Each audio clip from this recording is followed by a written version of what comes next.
ಒಬ್ಬ ದೊಡ್ಡ ವ್ಯಕ್ತಿ ಒಂದು ಮಾತು ಹೇಳಿದ್ದಾರೆ.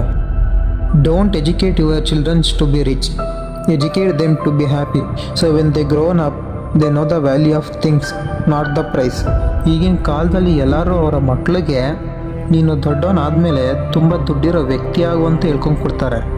ಆದರೆ ಯಾರೂ ತನ್ನ ಮಕ್ಕಳಿಗೆ ದುಡ್ಡಿಗಿಂತ ಮೇಲೆ ಒಂದು ಶಕ್ತಿ ಇದೆ, ಅದೇ ಆಲೋಚನೆಯ ಸಾಮರ್ಥ್ಯ ಅಂತ ಹೇಳ್ಕೊಂಡು ಕೊಡಲ್ಲ.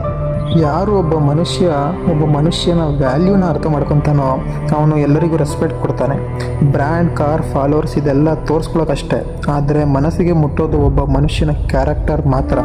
ಸೊ ಅದಕ್ಕೆ ಮಕ್ಕಳಿಗೆ ಶ್ರೀಮಂತಿಕೆಯನ್ನು ತೋರ್ಕೊಂಡು ಕೊಡಬೇಡಿ, ಒಳ್ಳೆ ಆಲೋಚನೆ ಇರೋ ವ್ಯಕ್ತಿಯಾಗಿ ಬೆಳೆಸಿ. ಯಾಕಂದರೆ ಯಾವತ್ತೂ ಅವನು ಅವನ ಪೊಸಿಷನ್ನ ಮತ್ತು ಆಲೋಚನೆಯನ್ನು ಕಂಟ್ರೋಲ್ ಮಾಡೋದು ಕಲಿತಾನೋ ಅವತ್ತು ಅವನ್ನ ತಡೆಯೋರು ಯಾರೂ ಇರೋಲ್ಲ. ಈ ಲೈನ್ಸ್ ಬೇರೆ ಯಾರ್ದು ಅಲ್ಲ, the founder of Tata motors, Ratan novel Tata.